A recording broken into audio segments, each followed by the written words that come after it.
Sipper the Predictor is back at it again. What's up, my dudes? So, I always come in here and give my predictions for what I think is going to happen in Supercross. So, in 2021, they're kind of doing a not exactly like normal, but somewhat like normal. So, they're kind of going like 3 or 4 races in one stadium and then going to another stadium and doing 3 or 4 races and then going to another stadium and doing 3 or 4 races. So as long as they're doing the same amount of rounds, like I'm cool with it, right? Like I think it's going to be just fine as long as they do the normal 16, 17, however many rounds it is. That's one thing that irked me about the 2020 outdoor series is the fact that they didn't even do the normal amount of races that they were supposed to do in outdoors, right? They only did like 9 rounds instead of 12 or whatever it is, right? So they missed out on technically like 6 motos, pretty something around there like that, right? So that was the deal. That's what kind of frustrated me with the outdoor series last year or this past year is just the fact that they didn't even do the amount of races that they were supposed to do. Like, I don't care what they really do other than that. You know what I mean? I don't care if they have to race at the same stadium every single race. I don't care if they have to go race on a mud track for half the rounds. I don't care what it is. As long as you do the 16 or 17 rounds in Supercross and the 12 motos or 12 rounds in outdoors would be 24 motos, right? As long as you do that, then I feel like you still have a adequate, time length to call it an actual championship, right? But anyways, not to brag or anything, right? But my Eli Tomac Supercross predictions have been literally right on point for the past 4 years now. I mean, literally every year that he's not won, I said it beforehand, and then the 1 year, 2020, that he actually won the Supercross title, I said, I think Tomac's finally going to do it this year, right? So, my predictions have been pretty right on point. I was right on point when Plessinger turned it all around that year, whenever that was, 17 or 18 or whenever the heck that was. When he really turned it on in the 250 class, I predicted all that beforehand. So, yeah, surprisingly enough, I've actually been pretty right on point, man. That's why they call me the Sipper the Predictor, bro. So, with 2021 Supercross, we got a lot of dudes in the 450 class. Oh, my God. I know it seems like this every year, but I'm telling you, it just seems like to me this year is really... There's just so many guys there. The fact that Muscan's not hurt now. Roczen's getting back to his normal speed level. It's not necessarily that there's so many more new people. It's more of more people coming back that were injured last year. You got more people getting back into their normal speed after being injured multiple years back and things like that. And Cianciarulo's getting better. Webb's still there. You got Osborne coming off the motocross title. You've still got Anderson there. You've got Tomac there. You got Barcia going to the gas bike, right? Which is going to be a whole different thing. We don't really know what's going to happen with that, but you got that there. You got Malcolm Stewart on the Star Yamaha. You got Plessinger on the Star Yamaha. You got Ferrandis. I'm not really sure. I know he got hurt. He hurt his wrist, had that little wreck. Kind of flipped over the bars in the rhythm section. You guys have probably seen the video of that. I don't even know when that was. That was probably a month ago. Kind of hurt his wrist. Or that may have been less than a month ago. I'm not really sure, but I saw a video where he is just now getting back on the bike. So I don't know if he's actually going to make it to I was going to say to Anaheim 1, but they're not even going to Anaheim 1. So whatever the first round is, I'm not really sure if Ferrandis is going to make it to that, but obviously we have Sexton with Roczen on the 450. And yeah, I would call that pretty stacked. And then you've got all of your B tier dudes like Hill, Bogle, I don't know what the heck Baggett's doing, but you still have a lot of those B tier dudes in there as well.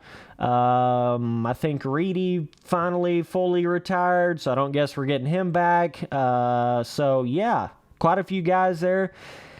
Let me get to my predictions, okay? A lot of you guys want to hear the Spency Boy predictions, okay? So I really just have this feeling, and I say this every time in these videos, and it's funny because they normally come true, but I just have this feeling like Cianciarulo is going to do something. He's going to do something in 2021. He almost did it in 2020, right?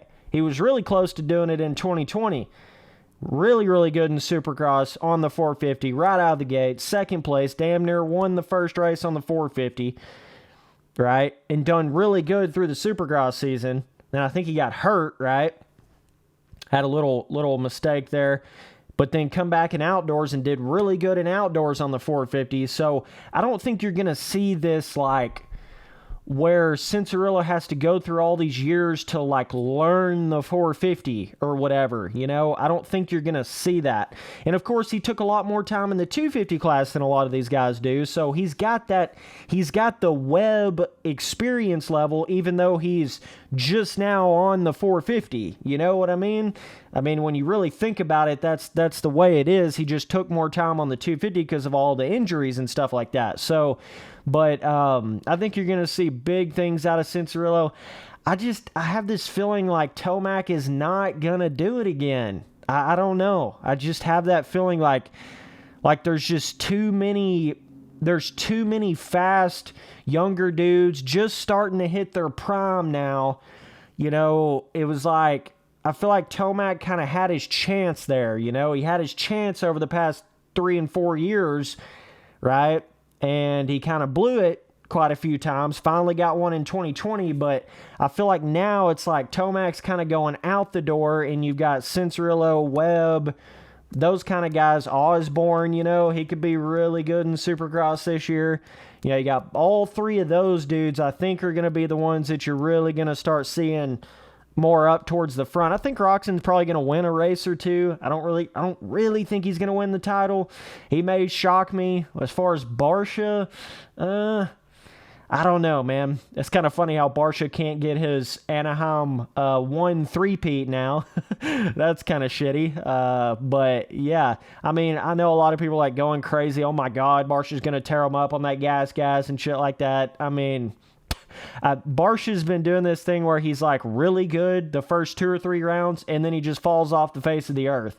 So that's kind of what I expect. This same thing this year too, even on the gas. Like he may come out and get a second or a first even, or a third in the first round, and then may get another podium in the second round. But I just don't think he's going to be there at the end of the championship, man. I really don't. The people that I'm talking about in this video, as far as predictions, I'm talking about dudes that are going to actually potentially win the title. And I think that's either going to be Cianciarulo, Webb, or Osborne. It's going to be one of those 3 dudes, because Webb is still, he's hungry. Even though he has a title, he's still right in his prime. I really think it's going to be Cianciarulo. I mean, I don't know, dude. There's something weird hitting me. I just feel like Cianciarulo is going to do it to him, but I don't know. You know, Cianciarulo is kind of a loose cannon sometimes, and, you know, he can go from 100 to 0 real quick, you know what I'm saying? So that's kind of what it is like. But I just feel like Cianciarulo, he's not struggling on the Kawasaki 450. You know, a lot of these guys, they'll go from their kind of like Webb on the Yamaha. He's really good on the 250 Yamaha, then goes to the 450 Yamaha, and it just doesn't really fit him. You know, something about it just doesn't really work for Webb. Then he goes to the KTM, and he's doing really good. I don't think that's the case for Cianciarulo at all. I think he is just as good or better on the Kawasaki 450 as he was on the Kawasaki 250, right? Like, there's no real, like, having to learn a different team. He's not having to learn, like a different bike. You know, it's just, it's all playing into Cianciarulo's favor, right? He's been on that team forever. Same team, same people. He's probably rode that 450 even before 2020, 2019, you know, he's probably been riding that 450 quite a bit, even before that. So, He's got, I mean, I still remember that really old school video where he overjumped that jump at, was it Reed's or was it Villapoto, somebody's house, when he was like, 14 or 15 or whatever. And, so he's been riding 450s, you know what I'm saying? But yeah, I mean, I don't know. Tomac could come out and shock me. He could, but I don't know. I feel like that was Tomac's just one and only time that he's going to do that, winning the Supercross title in 2020. I don't know. I just don't feel like it's going to happen again. I kind of feel like this may be Tomac's last year in 2021 here. Certainly if he wins something, like if he wins the outdoor title, definitely if he wins the Supercross title, I really think he's going to retire then. But if he doesn't win either one of them, he might stick around for one more year, but I'm pretty sure this is the last year of his Kawasaki contract. So it's kind of a, he would have to figure out all that kind of crap and what he's going to do. But I don't know. It's one of those things, man. You got to get it while you can. I feel like Tomac has just missed so many of the opportunities. And I get it, I'm not blaming the guy. That's the way motocross and supercross works. When you're pushing it, things happen, You're going to have mistakes. You're going to have wrecks. You're going to have weird shit where you barely fall over and it does something to the bike and you can't finish the race and you lose like 25 points, right? That's just stuff that happens. And, but I don't know. I feel like the dudes that are really, really trying to prove something, and that's what it all comes down to. It's who's trying to prove something the most, And I mean, yeah, like Roczen wants to win. He really wants to win that one Supercross title. If he ever does that, I think he'll retire. Like right after he wins the Supercross title, I think Roczen will be done. But it's like I almost feel like Roczen is still kind of just, I don't know. I don't know if he'll ever quite get it back like it was that 1 year. He's done really good. I mean, he's done amazing for everything that's happened to him. It's been unbelievable, the fact that he's been able to come back and do everything that he did. And then won some races and stuff like that. But I just don't know. I mean, maybe he can. I may be completely wrong. It may be like a Tomac, Roczen, Muscan at the end of it, Anderson at the end of it. But Anderson's kind of just chilling. He wants longevity, not necessarily, just gassing himself out completely and retiring in just a couple years. He's trying to go for longevity. So I don't really feel like, if it falls into Anderson's lap, he'll take it, right? But I feel like when you've got Cianciarulo biting at the bit, he's trying to prove something. He's got, oh my God, he's probably got more of the chip on his shoulder than anybody with how his 250 Supercross title ended, right? So he's really, really trying to prove something, and that's really where my thought and my belief in Cianciarulo comes from. That pain from that Supercross title still sets in deep, and he wants that shit, like, bad. And with Webb, I mean, yeah, Webb's already won one, but I still feel like at the same time, Webb is one of them guys that he's really trying to prove that he can do it more than once, He's really, really trying to do that. And then Osborne is coming off that motocross title. He's really trying to prove he can do it in Supercross, and he's been pretty close. So, and I mean, all three of those dudes are pretty much right in their prime, is what I would call it. Like Cianciarulo, Webb, and Osborne, they're pretty much right in their prime. Whereas I feel like Tomac, Roczen, Muscan, they're kind of a little bit like maybe just a hair past their prime. You could still consider Tomac in his prime, I suppose, and even Roczen to a certain extent, but they're obviously older. They're obviously more of like the generation before. So, they're not maybe Sexton will come out and do decent. I don't think he's going to win the title. I really don't even think he's going to win a race, but he may get some podiums. He may do pretty good, but yeah, either way, that's my prediction. I could ramble on about this for months, but, that's my predictions. I really think Cianciarulo is going to do something big. I don't really think Tomac's going to win it this year. I just really don't think he's going to do it. I just think there's too much other competition now in there, right? Like, I feel like last year was kind of a weird year. You know, you had all that crap happen, then you had all those last half of the rounds really fit into Tomac's favor, and you know, it really hurt Roczen at that time because it was a higher elevation. It was, I mean, just right up Tomac's alley. You know, you didn't really have Cianciarulo there towards the end. You didn't have Muscan there at all. You know, Barcia fell off like he's been doing on the Yamaha. So I don't know. I feel like it's gonna be harder for Tomac to win this year than it was last year. Let me just put it that way. It's gonna be, and then you had Webb that got hurt too. So, you know, if you have Webb, Cianciarulo, Roczen, all them dudes not getting hurt, staying in there till the end of the series, Muscan, right, staying in there the whole time, it's going to be a lot harder for Tomac this year for sure. No doubt about it. He cannot have a blunder race. He cannot have a bike malfunction. He cannot have any of that.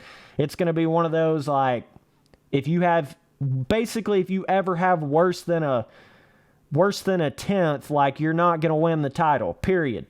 In any of the rounds. If you have a worse than a 10th, you're pretty much not going to win. It's definitely that cutthroat now because everybody's getting so consistent. They're getting so, like, championship mindset, you know. So, I mean, that's kind of my predictions on it, man. I think Roczen's going to win a couple of races, and he'll be there. He'll be there in the title hunt, right? And I think the same way about Muscan, too. I think both those guys will be there, but I don't think either one of them's going to actually win the title, right? I really feel like it's going to be Webb, Cianciarulo, or Osborne. One of those three. And I really am leaning towards the side of Cianciarulo, to be honest with you. But either way, appreciate you guys watching all the videos. We'll be keeping these videos rocking and rolling. We got some MX Bikes videos coming up soon. So, yeah, man, I appreciate you boys watching all these videos. We'll see if my predictions are right again. My predictions have been pretty much right on point for the past 4 years, so we'll see if I'm still on point with that. It's going to be really exciting watching it. But, yeah, man, we'll be back on that next one. Later, dudes.